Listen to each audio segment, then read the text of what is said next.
Hey folks, good evening. This is Brian. I got another installment of my review of the Red Book of Magic. We are starting the D spells. Dark Light. This is a really cool spell, and it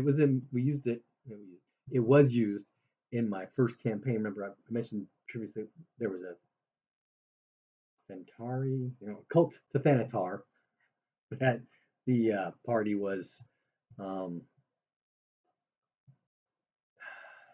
not really investigating. They came across them. They were chasing somebody else. I think they were trying to follow Kareem. And in the process come across this underground cavernous temple thing. My goodness, throat.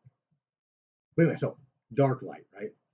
So while you can see people, initiates and rune level people of Thanatar, as well as people who possess this special cult talisman, the dark light gives off light so they can see. So there's these hallways and tunnels and things that are all lit because they got these little wall sconces every so often.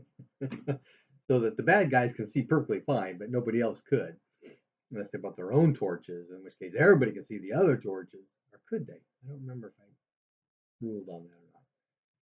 But anyhow, this is the cult light of Thanatar. In fact, it matches the picture, which I didn't realize before. This purple color is cool.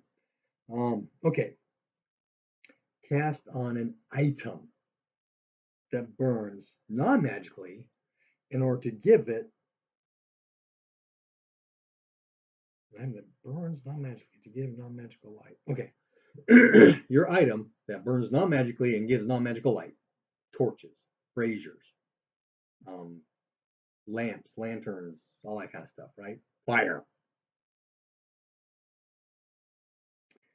The light that springs from it, so when you cast a spell on it, right,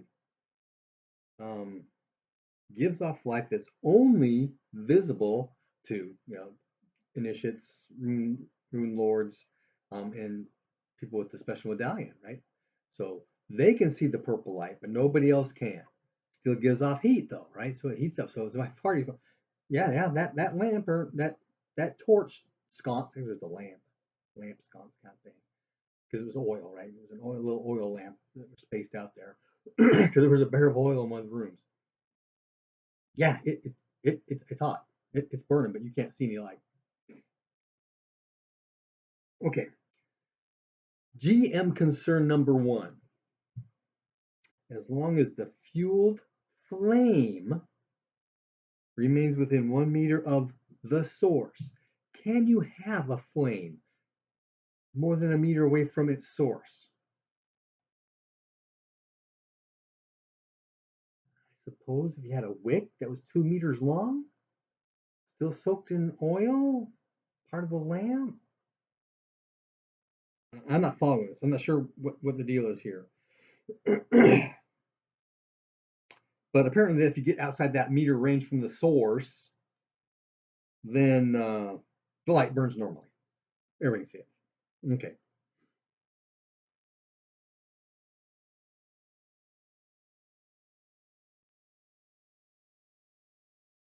Oh, there's another thing here. I remember there was something else I was going to mention about this spell. Okay.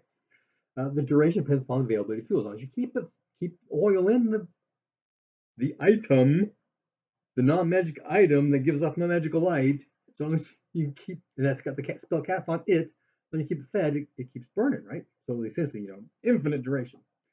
But then it says, and keeping the flame within the magic area. It's not an area spell. It's an item spell. You cast it on a torch. You cast it on a lamp. You cast it on a brazier. Where's this taking the flame away from the source stuff at? It's not a magic area. It's the flame itself that's magic, as far as I'm concerned. Okay, Dark Walk, same as the blue book. Wholly invisible and soundless. Includes Dark Sea and Earth Sense. Okay, Dark Sea, new spell. Allows creatures see best in daylight to see in dark for 6 hours as if it was daylight, and vice versa. If you see best at night, during the daylight, it's like you're at night. Also, it negates blinding. Okay, Daughter's Road, another new one. Lunar, obviously, from the name, right? Okay, so as long as the caster is on one of the Daughter's Roads, the spell remains effective both upon the caster and the target as long as they remain on the road.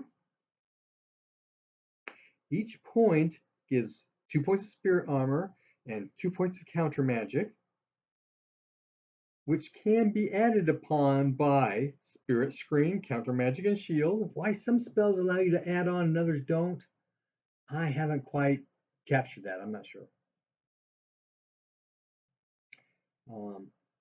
In addition to these 2 points of Spirit Armor and 2 points of Counter Magic, you also get Mobility. Now you can stack, so you get even more Counter Magic and even more Spirit Armor, but you just get the one Mobility. It doesn't stack. Okay, new spell, Dead Place Fairy. In Prax, there's this place called the Dead Place, and I've got my own ideas and plans for that.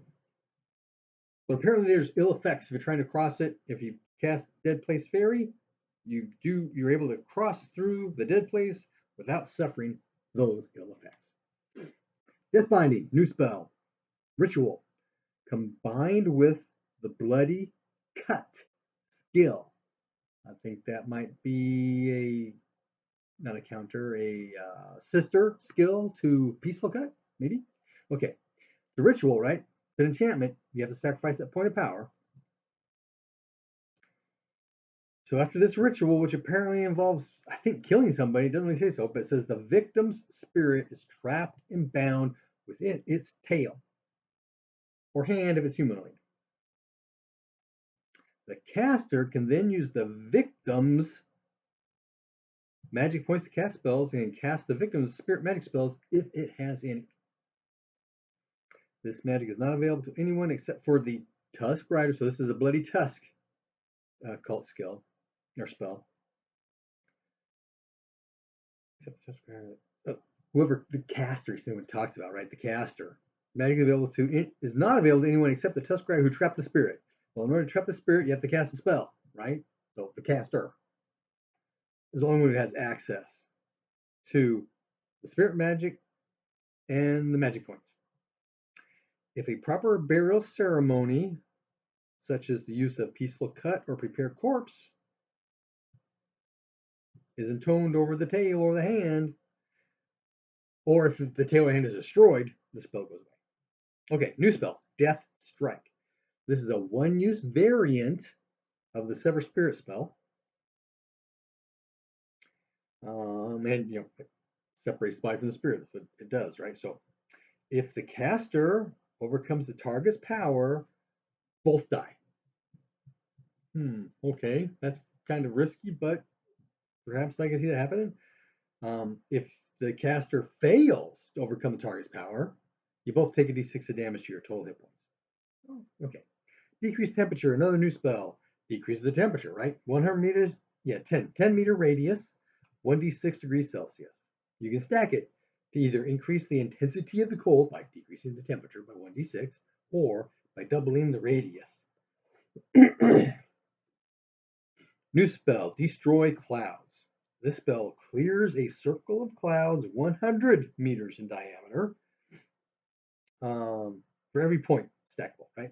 So if you do a 10-point Destroy Clouds spell, that's an entire kilometer across. Now, once you've cleared that circle, wind and sky and other distortion things happen, and it doesn't stay a circle, right? And we're going to stop there. Happy gaming.